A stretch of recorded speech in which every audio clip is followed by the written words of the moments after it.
Only in America can a man who sold copy machines start a business and become a noted growing concern in the field of logistics, which is to say the field in which you manage cargoes and trucks and delivery of goods on deadline for shippers, sellers, producers, buyers around the country. And that's the story of Brendan Williams, whose company LMS, which means logistics made simple. That's the story of how he and his partner, Stephen Smith of Dalton, got started 10 years ago. And they have made an appearance in Inc.com 5000's list of quickly growing businesses. And Brendan, tell my listener what it is that happened this year that got the note of Inc.com 5000 to include your business LMS as a very quickly growing operation. Well, I mean, more than anything, it's just, it's obviously based off of revenue, and clearly we've done that by, adding more employees. And, the big thing is always focusing on trying to find a new customer. But your employees are on expense. So how can you say adding employees is part of your revenues? That's part of your expense. Yeah, sure. Absolutely. But I mean, just like most businesses, I mean, if you hire really good, I mean, it's a brokerage. So, we're selling. So if we add, more people, more really sales good employees, power. Exactly. More business. Okay. Exactly. Are these employees or are they contractors? They're employees. Okay. Yeah. Okay. And do they get commission? Yes. Woo. Okay. Yep. Well, want to hear about this photocopier business now? We're going back more than 10 years before the start of LMS here in the logistics business in Chattanooga. What were you doing at the time, and who is Stephen Smith, and what was he doing? Yeah, sure. At the time. So, Steve and I were best friends. We went to UTC together. I'm from Alabama. He's from Dalton, Georgia. And we came up here to play golf at UTC. And I ended up sticking around. And, I went to work for RJ Young selling copy machines because I wanted to be a pharmaceutical sales rep. And they said, look, go sell some copy machines or cell phones. And that'll get you in the door. Well, I did that. And, I liked it. I enjoyed cold calling and going out and business to business sales. And then Stephen was actually working for State Farm and wasn't happy. And I actually was he an agent for State Farm? Yeah, he was an agent trying to go, make his way up through the agency and own his own agency eventually. And he just didn't like it. They had him in the claims department and, he was handling a lot of crazy stuff. So anyway, we just always stayed in touch. And I said, look, you need to interview with RJ Young. They're great. He came to work with RJ Young, and we did that for 5-6 years on and off. And then I don't know, one day we're headed to a meeting and we were just talking about, trying to do something on our own instead of just, pushing copy machines. Wasn't real exciting to us. We have a caller. Caller, what's on your mind? We're talking with Brendan Lewis and of LMS. So you said you wanted to have your own business.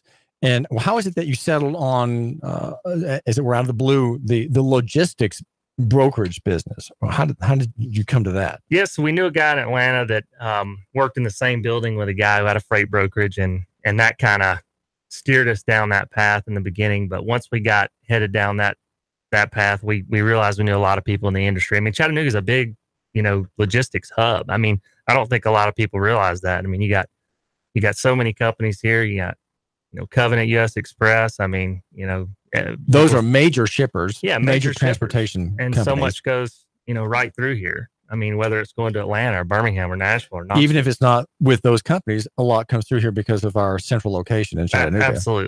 Absolutely. So, it was a perfect place for us to, we found out we knew a lot of people in the industry and got to talking about the brokerage being kind of hot. And was that why you thought maybe you could, since you had this nearby business neighbor in your previous calling as a salesman for coppers, this party that had the shipping business, well, how did you find out how did it start coming into mind that, well, maybe we can do this too? Did he make it sound easy? Did he just drop a lot of names of people you knew? Where was the catch? Well, I think the big thing for us was that it was low startup costs.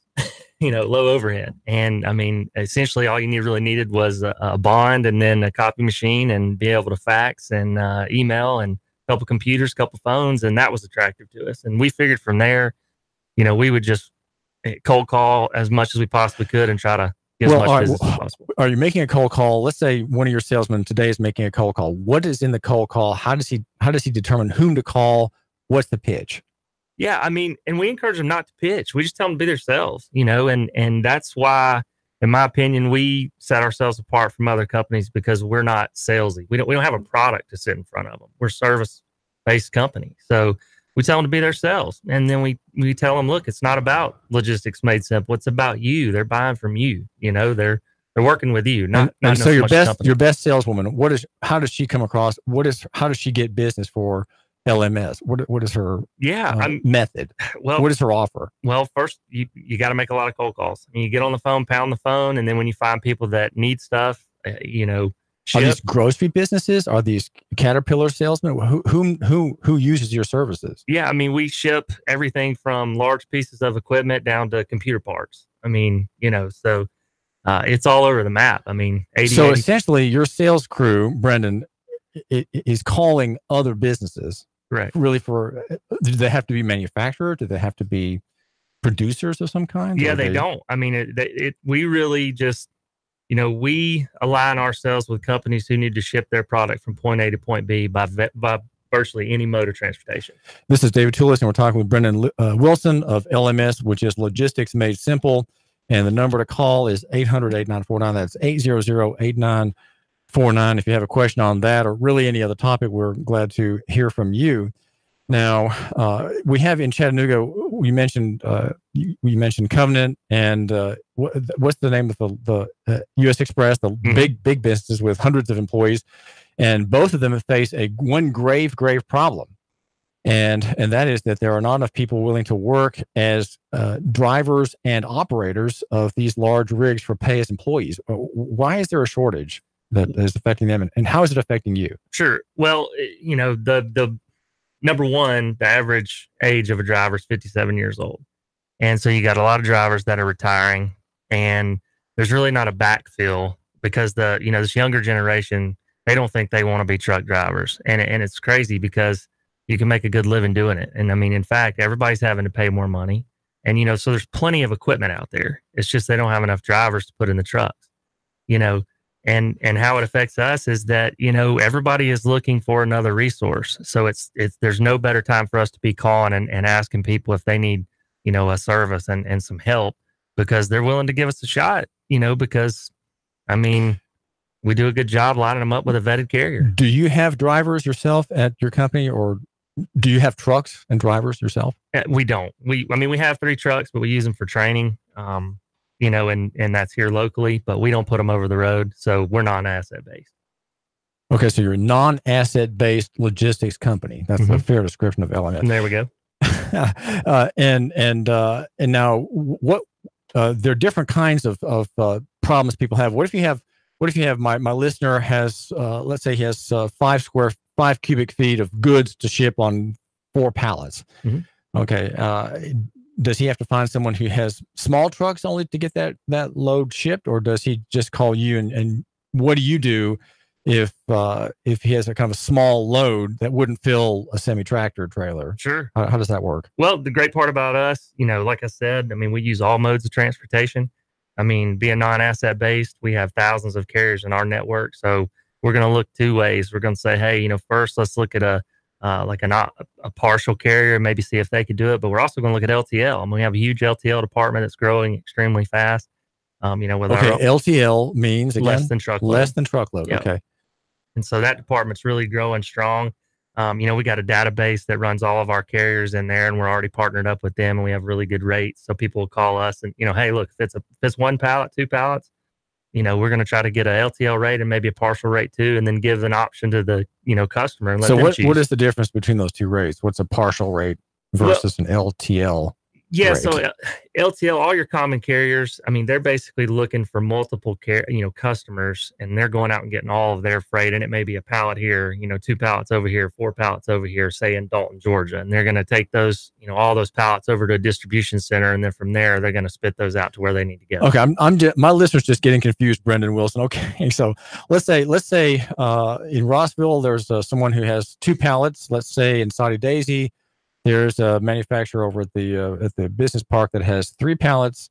Then let's say in Dalton, someone has half a pallet. And then let's say over in Cookville, someone has, let's say, 4 pallets. Now, would you find a spread that big for one truck, or how would you deal with, let's say that was on your menu right now. Your salespeople have that lined up for right now. Would you try to make that work? Or would you simply have to delay dealing with 2 or 3 of those in a disparate location? No, there wouldn't be a delay. I mean, in a nutshell, we would just use, based on that scenario, either 2 to 4 different LTL carriers to move those shipments because they're kind of spread out. If they were closer, let's say you're picking up one in Dalton and one in Chattanooga, probably use the same LTL carrier and they take it over to Dalton, and then it'd maybe go down to Atlanta, hit the distribution center, and then go to where it needs to go. So less than truckload is a little bit, there's a little bit more to it. As a barometer of the economy, can you give my listener an idea of the truck's empty state? Now, the average truck today on the highway going through the Ridge Cut right now, Brendan Williams, has what percentage full if he's less than truckload? In other words, is there so much business that they're all almost full?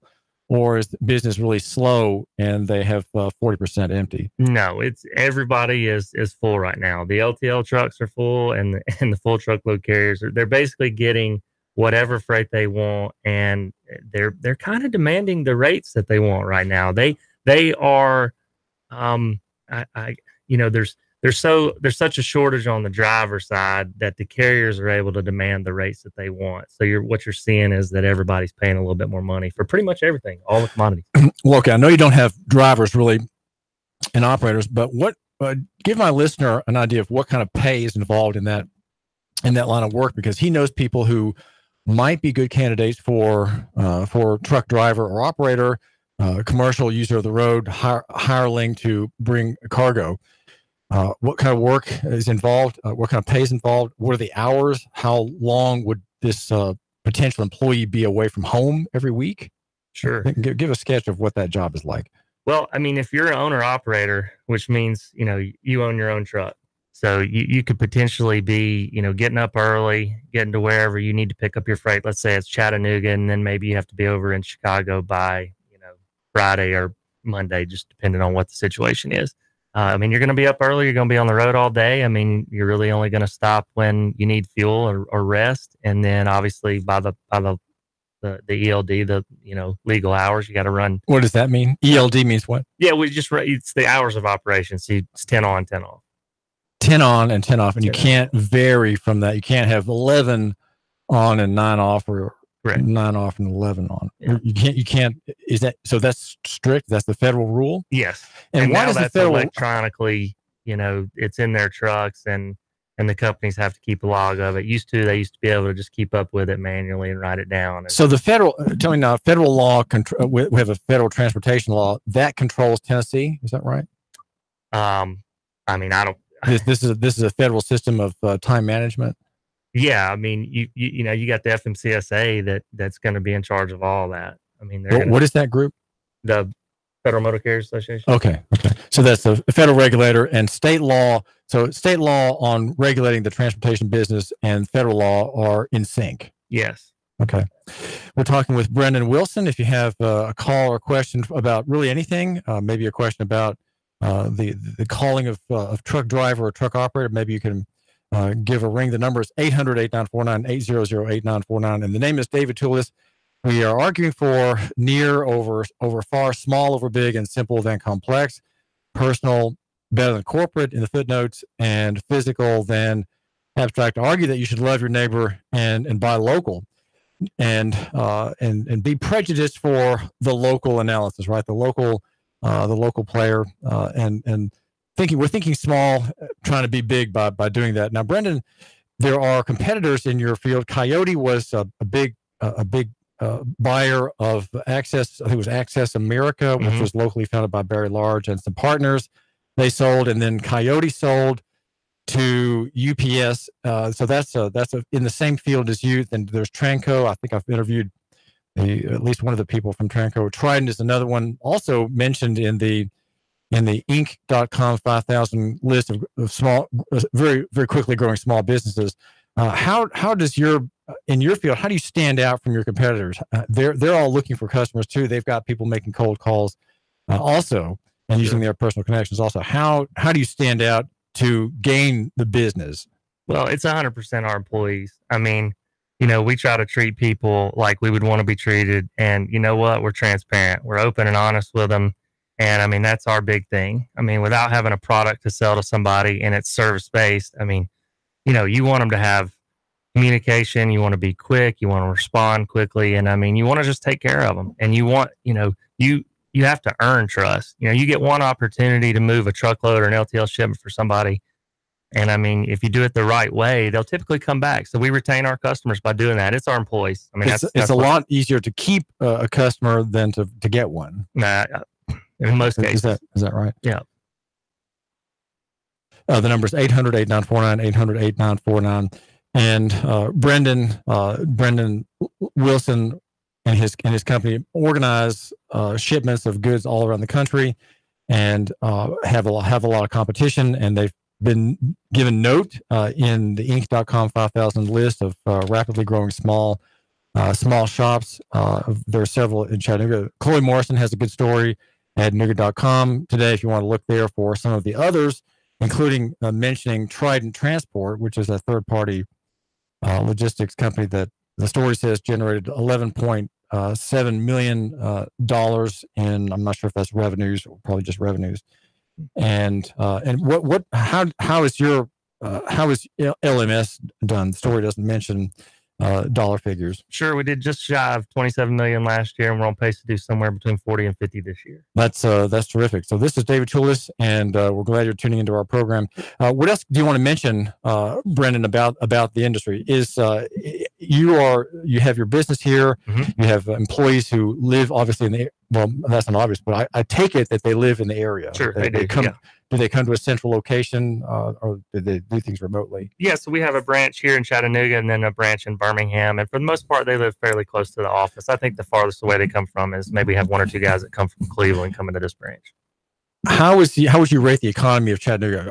Do we have a booming economy overall in your field? We have lack of drivers, so there's kind of a pinch in one aspect of your line of business. But overall, how is our economy doing? How is the Trump economy doing? It's Brendan? Doing fantastic. I mean, everybody seems to be busy. I mean, the steel industry, and I think some of the things that Mr. Trump has done there has helped us in our industry, and I think it's not going to stop. I think this is going to continue for a couple of years. I don't see it slowing down anytime soon. Typically, the transportation industry is tied directly in with the economy, and it's all good right now. So. And if you have a call 800-8949, 800-8949. Brendan is the president and one of the founders of LMS, which is Logistics Made Simple, competitor in a very tough field here in Chattanooga. Chattanooga is a logistics center in many ways, not just because it fits well as a hub of transportation, as it did at the time of the Civil War. It is that way too, between major cities, Atlanta on the south, Nashville on the west, Charlotte to the east, Knoxville, and cities points north. And there's a lot of traffic on the highway. What percentage of the traffic on the highway would you guess, Brendan Wilson, is commercial?